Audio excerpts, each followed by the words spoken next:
오늘도 비대면 영상으로 예배하시는 분들 계시면 주의 은혜가 그 가운데도 함께 하시기를 바랍니다. 저는 주일 오전 예배에 요한복음을 계속 설교하고 있습니다. 제가 돌이켜보니까 요한복음을 설교한 지 1년이 넘었습니다.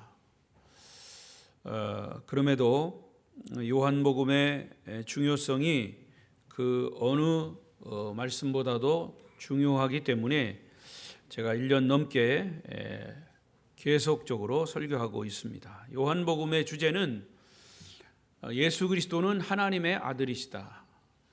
이퀄 예수님은 하나님이시다. 이런 말씀이 요한복음의 가장 큰 핵심 주제입니다. 오늘 말씀의 주제는 모든 사람에게 믿을 만한 증거. 다 같이 해보십시다. 시작. 모든 사람에게 믿을 만한 증거입니다. 모든 사람에게 믿을 만한 증거가 뭘까? 제가 이 제목을 이미 아시는 분은 있겠지만은 사도 바울이 그리스 아테네 파르테논 신전은 세계 문화재 제1호입니다. 그리스의 파르테논 신전, 여러분 학교 교과서에도 나오는 그런 신전인데 그리스의 신들을 모시고 거기서 제사를 지내는 곳이 파르테논 신전입니다. 그런데 그 파르테논 신전 밑에 파르테논 신전이 꼭대기 있으면 파르테논 신전을 올라가는 그 기초에 아레오바고라고 하는 언덕이 있습니다. 거기에서 사도 바울이 복음을 외칩니다. 언덕에서 우상을 섬기는 사람들 앞에서 그 도시 전체가 우상의 도시임에도 바울은 그곳에 가서 죽은 자 가운데서 다시 살아나신 예수 그리스도의 부활을 아주 담대하게 외치는 것이 바로 사도행전 17장 31절의 말씀입니다. 17장 전체를 보면 내용이 나와 있지만 특별히 17장 31절을 다 같이 읽어보겠습니다. 시작. 이는 정하신 사람으로 하여금 천하를 공의로 심판할 날을 작정하시고 이에 그를 죽은 자 가운데서 다시 살리신 것으로 모든 사람에게 믿을 만한 증거를 주셨음이니라 하니라. 할렐루야. 모든 사람에게 믿을 만한 증거가 뭐냐? 예수 그리스도의 부활이다 말입니다. 여러분 이 장면을 한번 연상해 보십시오. 아레오바고 언덕 사진을 보여주세요. 자, 이게 아레오바고 언덕입니다. 저 위에 사람이 좀 있죠? 올라가서 사람이 있죠? 그 위에 올라가 언덕입니다. 다음 사진 보여주시고요.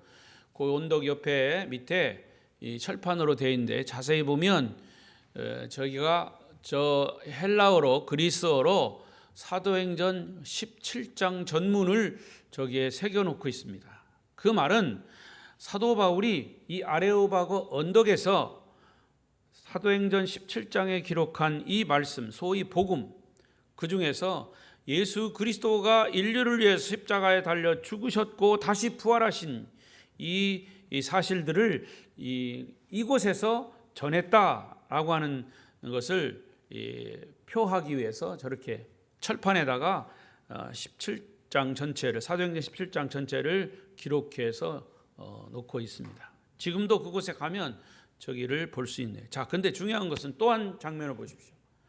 자, 이게 저 위에 보이는 게 파르테논 신전이에요. 그리고 지금 사람들이 서 있는 곳이 바로 아레오바고 언덕이에요. 그러니까 여기에서 파르테논 신전은 저 높은 곳이에요. 그 신전은 그 당시로 말하면 모든 신을, 그리스의 모든 신을 모신 곳, 거기서 제사를 지내는 그것을 앞에 놓고 그 언덕에서 바울이 복음을 전하고 있다. 예수 그리스도의 복음을 전하고 있다. 쉽게 말하면 불교 나라에 가서 불교 불상들이 잔뜩 있는 곳에 가서 처음에 듣도 보도 못한 복음을 가지고 복음을 전하는 그런 것을 연상하시면 여러분들이 더 쉽게 이해가 될 수 있겠습니다. 자, 기독교는 인간을 믿는, 사람을 믿는 종교가 아니고 죽음의 권세를 물리치시고 다시 살아나신, 그리고 영원히 살아계신 예수 그리스도를 믿는 종교입니다. 할렐루야. 그래서 기독교는 예수가 죽었다는 것으로 그냥 끝나면 아무런 의미가 없어요. 예수가 부활하지 않았다면 여기 서 있는 목사는 사기꾼이에요.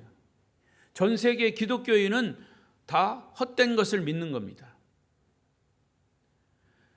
복음을 전하는 그런 사람도 예수의 부활이 없다면 그게 복음이 아니에요.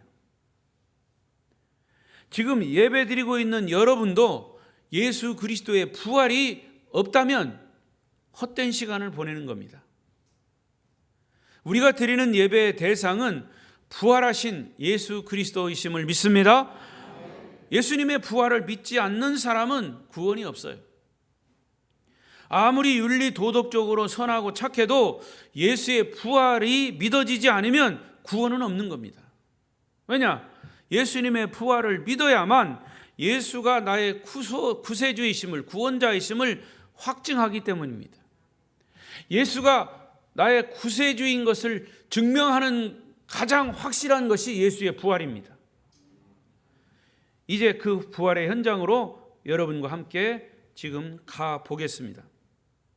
예수님께서 부활하신 날 새벽 미명에 평소에 주님을 따르던 여인들은 향품을 준비해서 이 예수님의 무덤을 찾아갔습니다.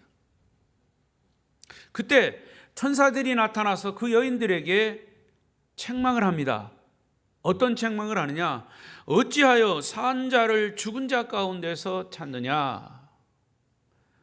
여러분, 제가 서두에 말씀드린 것처럼 오늘날 성도들 가운데도 부활하신 예수 그리스도를 죽은 자 가운데서 찾는 사람들이 많아요. 그게 무슨 뜻이냐면 죽은 자 가운데서 찾는 사람들, 예수 그리스도의 부활을 의심한다 그 말입니다. 일단 예수 그리스도가 우리의 구세주가 되려면 부활에 대한 확신이 서야 됩니다. 그런데 예수 그리스도의 부활을 의심하면서 예수를 믿는다라고 하는 것은 그거는 어불성설이에요. 앞뒤가 맞지 않는 얘기예요. 분명한 것은 예수 그리스도는 죽으셨다가 3일 만에 다시 부활하셨습니다. 그래서 저와 여러분의 구원자, 구세주가 되는 것이에요. 그리고 오늘 이 예배 시간에도 주님은 우리와 함께 계십니다. 성령으로 함께 계시고 예수 그리스도와 성부 하나님이 이 자리에 함께 계심을 믿습니다. 우리의 예배를 받으십니다. 성경에는 크고 작은 여러 가지 기적들이 많이 기록되어 있습니다. 그 중에 대표적인 것이 뭐냐? 구약에는 천지창조입니다. 하나님이 말씀으로 천지를 창조하셨다. 구약의 최고의 기적이죠. 또 하나, 신약에는 신약의 또 하나의 최고의 기적은 예수님이 죽은 자 가운데서 다시 살아나셨다라고 하는 부활 사건입니다. 그래서 우리가 구약의 하나님의 천지창조와 신약의 예수님의 부활의 이 기적을 믿는다면 성경에 나오는 모든 기적을 다 이해하고 믿을 수 있습니다. 그만큼 성경에서 천지창조와 부활은 가장 중요한 핵심적인 사건이고 복음입니다. 자, 오늘 본문 1절 2절 보겠습니다. 1절 2절 시작. 안식 후 첫날 일찍이 아직 어두울 때에 막달라 마리아가 무덤에 와서 돌이 무덤에서 옮겨진 것을 보고 시몬 베드로와 예수께서 사랑하시던 그 다른 제자에게 달려가서 말하되 사람들이 주님을 무덤에서 가져다가 어디 두었는지 우리가 알지 못하겠다 하니. 자, 본문에 보면 예수님의 부활을 처음 목격한 사람은 막달라 마리아입니다. 그 막달라 마리아가 1절에 안식 후 첫날 일찍이 아직 어두울 때라고 기록하고 있습니다. 그 당시 안식일은 토요일입니다. 안식일이 지난 첫날 새벽 미명은 주일 새벽입니다. 오늘날 우리가 주일을 지키는 이유는 예수님의 부활 사건 때문에 주일을 지키는 겁니다. 주일 이른 아침 아직 어두움이 깔려있는 새벽에 막달라 마리아가 다른 여인들과 함께 예수님의 무덤을 찾아갔습니다. 엊그제 골고다 언덕에서 있었던 아주 잔인한 십자가의 처형 사건으로 인해서 예수님을 따르던 제자들과 여인들은 아직 긴장과 불안한 마음, 공포의 마음이 아직 풀리지 않은 상태였습니다. 그 당시 유대인들은 안식일에는 활동할 수 없습니다. 지금도 이스라엘에 가면 안식일에는 아무 일도 하지 않아요. 하마스가 이 가자 지역에서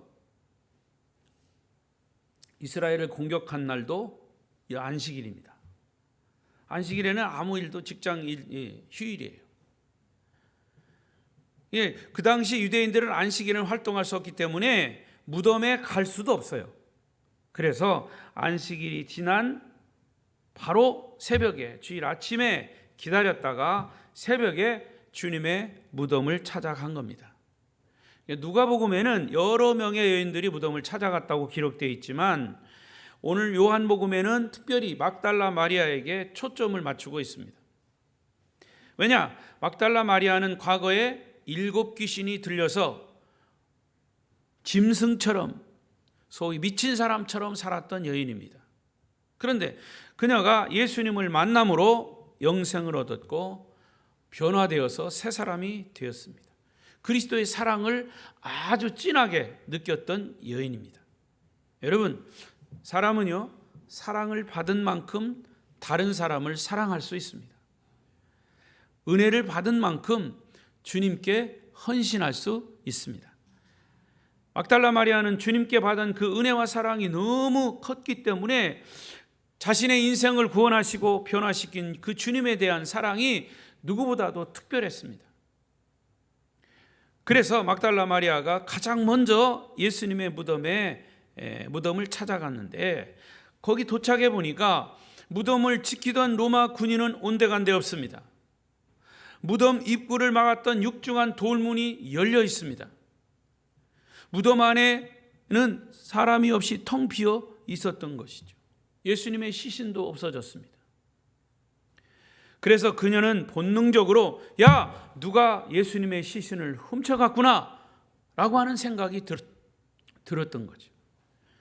그리고 급하게 발걸음을 돌려서 베드로와 요한에게 달려가서 그 사실을 알려줬습니다. 그때가 새벽 5시 30분쯤 되었을 것으로 추정을 합니다.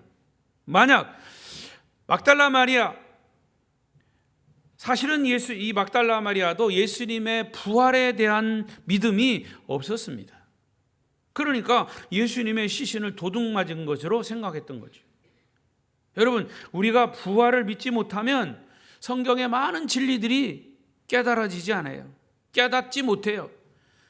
하나님의 천지 창조를 믿지 못하면 성경의 많은 의문들이 풀리지 않습니다. 하나님이 이 세상 만물을 말씀으로 창조하셨다, 이런 사실이 창세기 1장 1절을 딱 펴놓고 읽기 시작할 때 그 말씀이 믿어지는 순간 성경 전체가 믿어지는 것이죠. 그러나 그 말씀을 자꾸 의심하고 가면 성경의 모든 이야기들이 의심천지입니다. 부활이 확실히 믿어지면 우리의 삶이 달라집니다. 다시 한번 묻습니다. 예수 그리스도께서 부활하셨다는 사실을 믿으십니까? 하나님이 이 세상 천지 만물을 말씀으로 창조하셨다는 사실을 믿으십니까? 고개를 들어요. 그리고 날 봐요. 하겸아, 옆에 누나 찔러. 옳지. 날 봐요. 여러분, 예수 그리스도께서 부활하셨다는 사실이 믿어지는 순간 우리의 삶은 달라지는 겁니다. 부활이 확실히 믿어지면 의심을 할 수가 없어요. 그러나 부활을 의심이 되면 우리의 구원도 의심을 할 수밖에 없는 거예요. 지금 예수님의 무덤은 텅 비어 있습니다. 부활하셨기 때문이죠. 막달라 마리아는 베드로와 요한에게 보고하기를 사람들이 무덤에서 예수님의 시신을 훔쳐갔나 봐요. 예수님의 시신이 없어요. 베드로와 요한도 3일 전에 예수님의 십자가에 대한 그런 죽음의 충격으로 아직 안정을 찾지 못한 상태인데 예수님의 시신이 없어졌다는 말을 듣고 또 한 번 충격을 받습니다. 사실 오늘 본문 3절부터 7절까지 쭉 읽어보면 요한복음을 기록한 사도 요한의 태도가 나옵니다. 성격도 나와요. 그는 요한복음에서 자신의 이름을 기록하지 않으면서 자신을 드러내고 있어요. 여기 있죠? 베드로와 그 다른 제자가 나가서 무덤으로 갈새. 그 베드로와 다른 제자가 누구냐? 자기예요. 요한이에요. 사도 요한. 그리고 여기서 베드로와 요한이 매우 다른 성격이 나타나는데 두 사람이 막달라 마리아의 말을 듣고 지금 예수님의 무덤으로 급하게 뛰어갔습니다. 달리기를 사도 요한이 더 잘했던 모양이에요. 사도 요한이 먼저 도착했어요. 그런데 사도 요한은 무덤 속으로 먼저 들어간 게 아니고 주변을 살피는 겁니다. 그리고 뒤에 따라간 베드로가 그 안에 먼저 들어갔습니다. 요한은 섣불리 행동하지 않고 주변을 살피는 그런 관찰력이 뛰어난 사람이지만 늦게 도착한 베드로는 앞뒤 가리지 않고 무덤 안으로 뛰어 들어갔습니다. 베드로의 급한 성격을 그대로 보여주는 장면입니다. 우리는 여기서 중요한 메시지를 발견합니다. 여러분, 교회 공동체 안에는 다양한 사람들이 모이는 곳입니다. 성격이 급한 사람, 관찰력이 뛰어난 사람, 행동이 민첩한 사람, 매사에 신중하면서도 느긋한 사람, 여러 유형의 사람들이 모이지만 모든 사람들이 다 함께 주님이 주신 달란트대로 주님의 사역을 감당하는 사람들입니다. 거기에 필요한 사람들입니다. 어떤 사람의 유형은 좋고 어떤 사람의 유형은 나쁘다고 말할 수 없는 거예요. 서로 다른 것을 틀리다고 지적하면 안 됩니다. 틀린 것이 아니고 서로 다를 뿐인 것이죠. 나와 똑같지 않으면 틀렸다고 정죄하는 것은 잘못된 것입니다. 그것은 하나님의 창조 질서를 인정하지 않는 것이죠. 그래서 교회 일꾼들을 세우는 것입니다. 베드로와 요한은 성품이 서로 달랐지만 한 팀을 이루어서 사역한 사실은 매우 흥미로운 것입니다. 한 팀을 이루었다는 것은 한 팀의 핵심은 뭐냐? 예수 그리스도의 부활의 복음이에요. 복음을 가지고 사도 베드로도 전했고 복음을 가지고 사도 요한도 전했습니다. 요한은 분석적이고 합리적인 성품인대로 부활 현장을 안팎의 상황을 자세하게 본문에서 설명하고 있어요. 그 첫 번째가 예수님의 시신을 감쌌던 고운 삼배, 세마포가 놓여 있다고 묘사를 합니다. 여러분, 어떻게 시신은 없고 고운 삼배옷만 놓여 있었을까? 시체가 스스로 삼배옷을 벗었던지 아니면 누군가 벗겨 주었던지 둘 중에 하나입니다. 고운 삼배옷이 놓여 있다는 것은 마치 누에고치가 고치를 빠져나오듯이 예수님이 고운 배옷을 빠져나오셨다라고 설명할 수밖에 없습니다. 그것이 바로 주님의 부활을 아주 선명하게 기록한 것이죠. 또 하나, 두 번째, 머리를 감쌌던 수건은 고운 삼배와 함께 놓이지 않고 딴 곳에 쌌던 대로 놓여 있었다 그랬어요. 자, 우리가 여기서 확신하는 것은 시신이 스스로 고운 베옷 수건을 벗을 수 없다는 점이죠. 죽은 사람은 말이 없어요. 죽은 사람은 움직이지 않아요.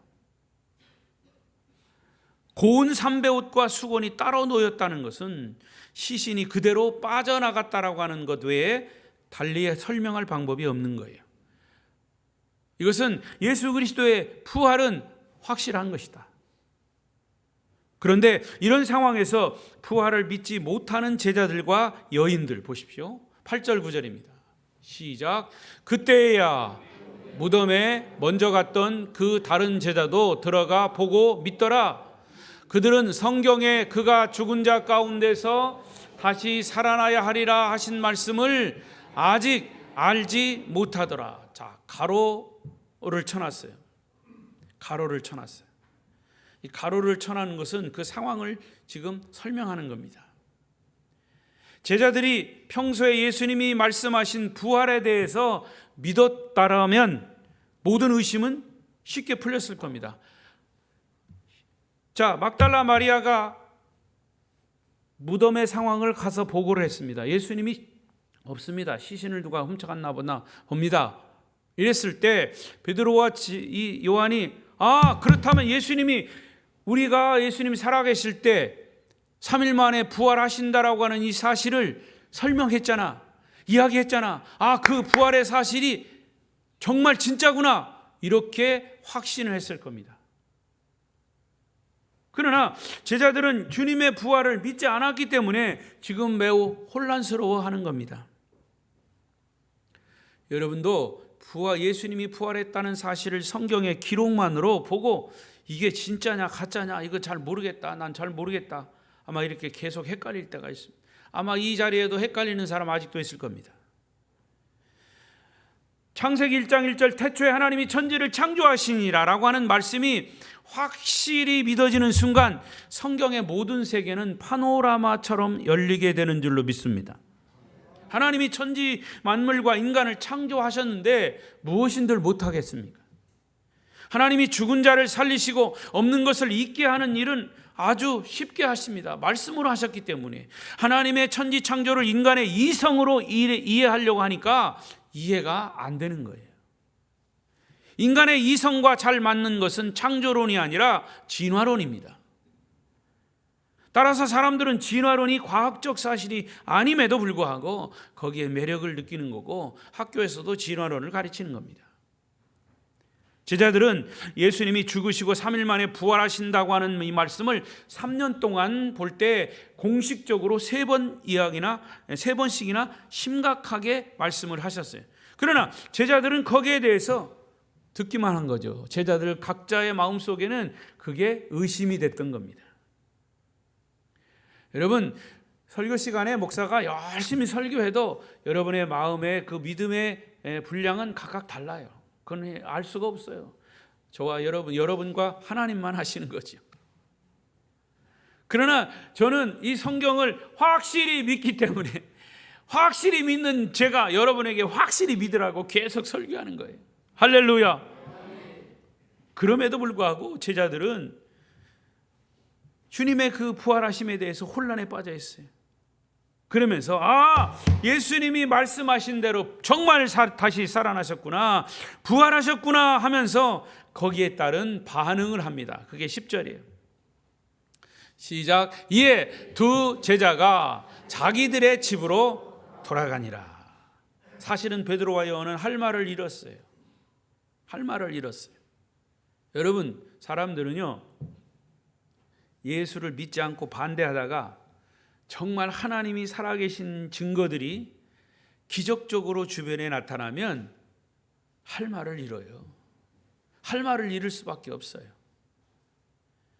여러분도 부활에 대한 의심을 가지고 있다가 어느 순간 이 부활에 대한 말씀이 확 깨달아지는 순간이 있거나 아니면 주변에서 여러분이 영적으로 어떤 경험을 하게 되면 할 말을 잃어버리는 거예요.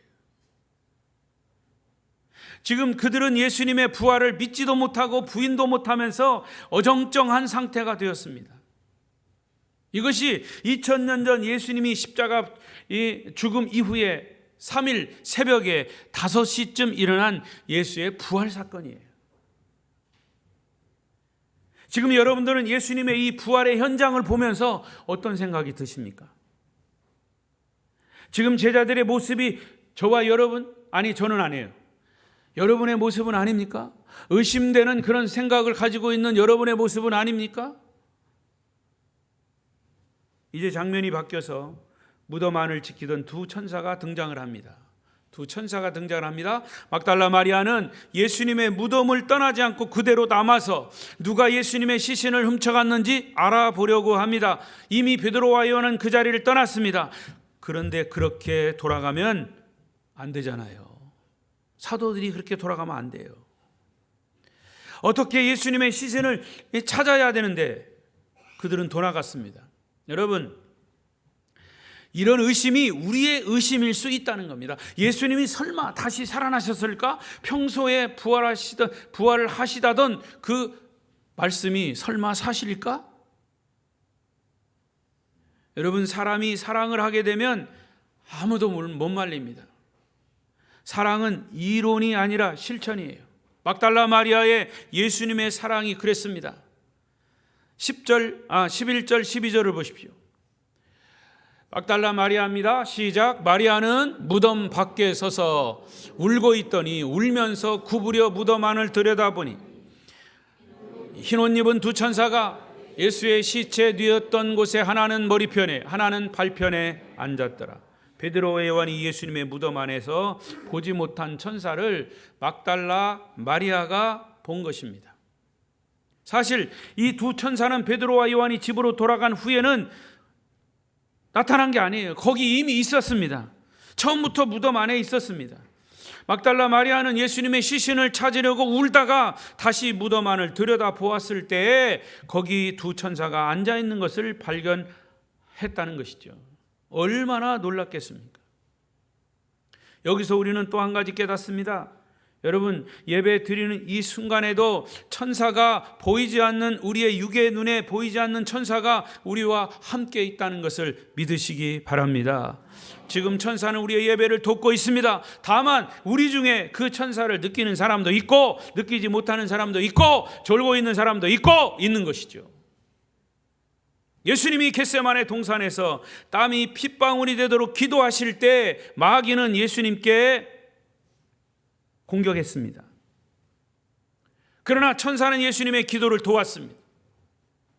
어느 날 우리가 기도할 때 갑자기 가슴이 뜨거워지고 정말 정신이 없은 기절할 것 같은 상황에서도 힘이 솟아나고 찬송이 넘치고 말할 수 없는 기쁨이 솟아난다면 성령이 역사하시며 천사들이 돕고 있기 때문인 줄을 믿으시기 바랍니다. 그런데 이런 현상이 예수님의 무덤 안에서 지금 일어났다는 얘기입니다. 여러분, 우리는 어떤 영적인 현상을 자신이 보지 못하고 경험하지 않았다고 남을 함부로 비난하거나 판단하면 안 돼요. 다만 성령의 역사를 내가 보지 못했을 뿐이지 그런 역사들이 없는 것이 아닙니다. 13절 14절을 또 보겠습니다. 시작. 천사들이 이르되 여자여 어찌하여 우느냐 이르되 사람들이 내 주님을 옮겨다가 어디 두었는지 내가 알지 못함이니이다. 사람들이 주님을 옮겨다가 어디 두었는지 내가 알지 못한다. 지금 막달라 마리아가 천사는 보았지만 부활하신 예수님을 알아보지 못하는 이상한 일이 벌어졌어요. 여러분, 이런 현상은 막달라 마리아만의 모습이 아닙니다.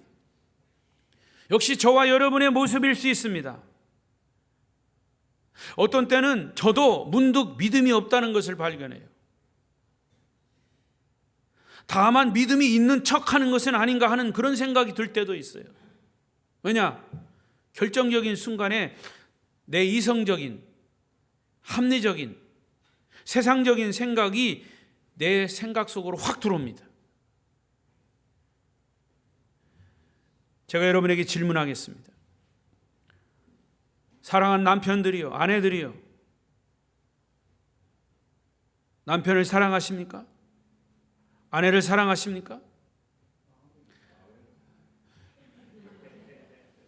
생뚱맞은 질문 같지만 부부가 그냥 사는 것이지 지금 와서 무슨 사랑 타령이냐고 말할지 몰라요. 우리는 서로의 관계 속에서 사실은 제도와 습관 속에서 매여 그냥 살아갈 때가 있습니다. 인간의 사랑이라고 하는 것은 상대적이에요. 우리는 가끔 믿음 없는 모습을 보일 때가 있습니다. 그것은 어떤 일을 결정하는 과정을 보면 알 수 있어요. 인간의 합리적인 판단으로 결정하지 믿음으로 결정하지 않습니다.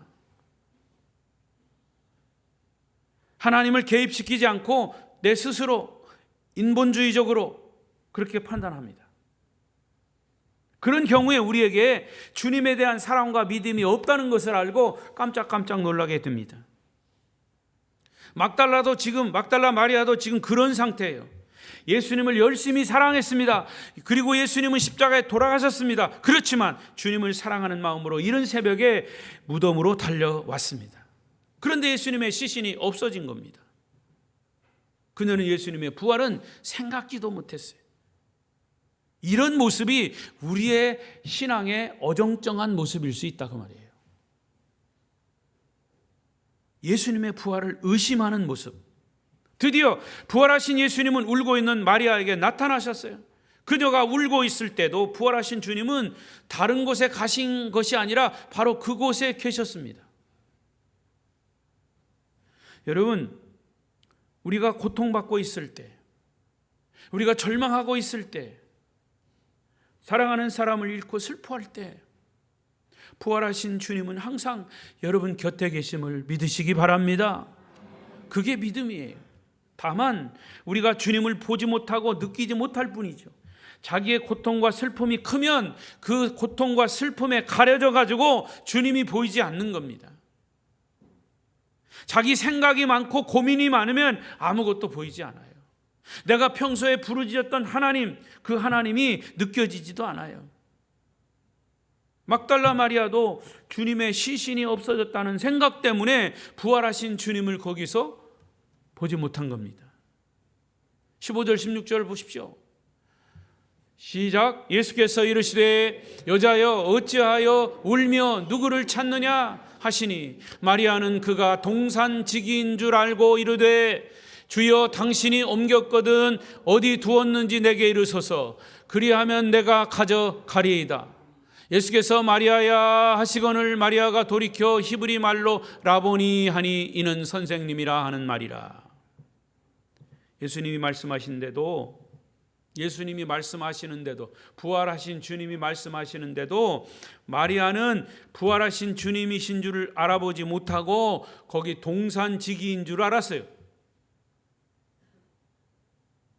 그래서 여기서 주여라고 동산지기인 줄 알고 이르되 주여 당신이 옮겼거든. 여기서 주여는 부활하신 주님을 말하는 것이 아니라 동산지기 보고 얘기하는 거예요.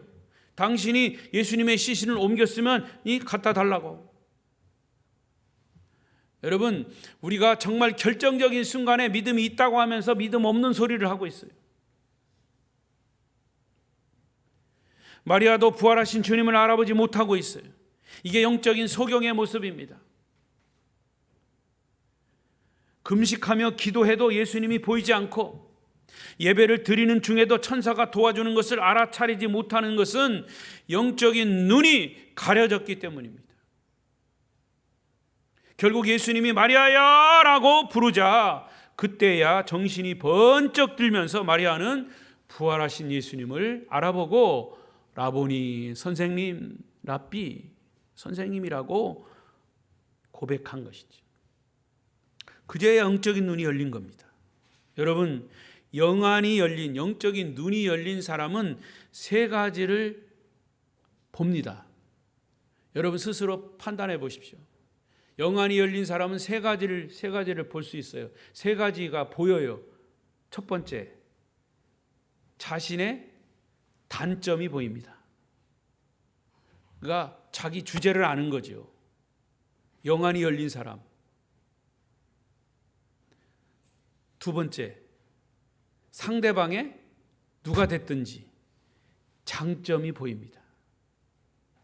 단점, 장점 헷갈립니까? 헷갈린 사람도 있어요. 첫째, 영안이 열린 사람은 자기의 잘못된 것이 뭔가를 알아요. 단점이 보여요. 두 번째, 상대방의 단점을 보는 게 아니라 장점을 봅니다. 좋은 점을 봐요. 영안이 열린 사람. 세 번째, 영안이 열린 사람은 부활하신 주님이 보입니다. 할렐루야. 그러면 여러분 진단할 수 있죠? 나는 영안이 열렸나? 어떤 사람은요, 상대방의 단점만 계속 보는 사람이 있어요. 상대방의 단점. 그래서 계속 지적합니다. 근데 자기의 단점은 몰라. 요즘 정치하는 사람들 다 그래요, 보니까. 자기를 좀 알았으면 좋겠어. 근데 상대방의 잘못된 것만 계속 얘기해. 그러니까 듣는 사람도 아주 식상합니다. 이 나라의 리더들이 그래 버리니까 국민들도 그걸 보면서 불안해하는 거예요. 예수님의 막달라 마리아는 이제 영안이 열렸어요. 예수님의 음성을 듣고 부활하신 예수님의 실체를 보게 된 것입니다. 17절 시작. 예수께서 이르시되 나를 붙들지 말라.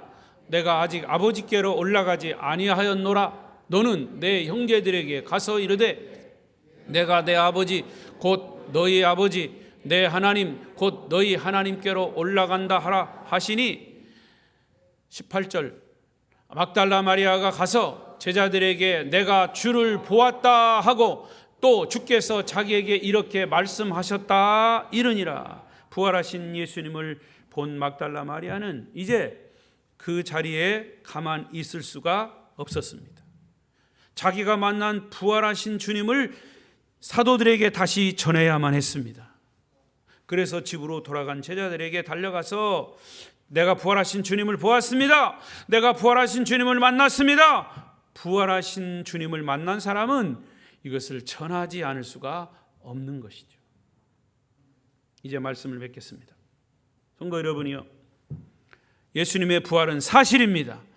요즘 말로 팩트입니다. 그리고 지금 이 시간에도 우리 주님이 우리와 함께 계심을 믿습니다. 예수님이 부활하셨다는 확신이 든다면 초자연적인 현상들은 얼마든지 일어날 수 있습니다. 그래서 그 말씀이 살아계신 하나님의 말씀이라면 여러분이 살아계신 하나님의 말씀 설교를 듣다가도 질병이 나을 수 있습니다. 부활하신 주님의 음성을 들을 수 있습니다. 어떤 분은 기도하다가 어떤 분은 찬양하다가 영적인 통찰력을 얻기도 합니다. 어떤 사람은 정말 예배 드리다가 맡겼던 문제가 해결되기도 합니다. 어떤 젊은이들은 설교를 듣다가 비전을 받습니다. 그 자리에 천사가 있고 부활하신 주님이 함께 계시기 때문입니다. 예수님의 무덤은 닫혔던 돌문이 활짝 열렸습니다. 그리고 그 무덤은 아무도 없는 텅 빈 무덤입니다. 막달라 마리아는 부활하신 이 예수님을 전하기 위해서 제자들에게 달려갔습니다. 부활하신 주님을 만난 사람은 그 주님을 전하지 않고서는 마음에 견딜 수가 없습니다. 그것이 구원이기 때문입니다. 여러분은 교회에 와서 예배를 드리면서 무엇을 경험하십니까? 부활하신 예수 그리스도를 만나야 합니다. 우리는 부활하신 예수님을 보고 만나야 합니다. 하나님께 예배드리고 예수님이 함께 하시고 성령님이 천사들까지 동원하셔서 우리의 예배를 도우시는 줄로 믿습니다. 그분 앞에서 우리들의 세속적이고 육신적인 것들을 다 내려놓으십시오. 그리고 우리의 삶이 주님이 주인 되심을 고백하고 모든 것을 그분께 맡기십시오. 그러면 부활하신 주님은 우리의 삶을 거룩함으로 인도해 주실 것입니다. 우리는 부활하신 예수님을 만남으로 우리 육체가 건강해지고 영혼이 빛날 것입니다. 세상의 모든 어떤 것과도 비교할 수 없는 그런 영적인 평화와 거룩함을 맛보게 될 것입니다. 그래서 우리는 그 영적인 눈이 열리면 천국도 열리는 거예요. 구원의 확신을 가지니까. 천국이 열리면 죽음에 대한 불안도, 죽음에 대한 공포도 없어지는 겁니다. 무덤 안에 천사들과 부활하신 예수님이 함께 계셨던 것처럼 울면서 시신을 찾던 막달라 마리아에게 부활하신 예수님이 마리아야 라고 부르셨던 것처럼 지치고 병들어 모든 희망이 사라진 사람들에게 주님은 말씀하십니다. 그리고 우리를 부르십니다. 사랑하는 내 아들아, 사랑하는 내 딸아, 내가 무엇을 염려하느냐? 무엇 때문에 걱정하느냐? 주님의 그런 부드러운 음성, 부활하신 주님의 음성을 듣고 위로가 되시고 구원의 확신을 갖는 우리 성도들이 되시기를 축복합니다. 축복합니다.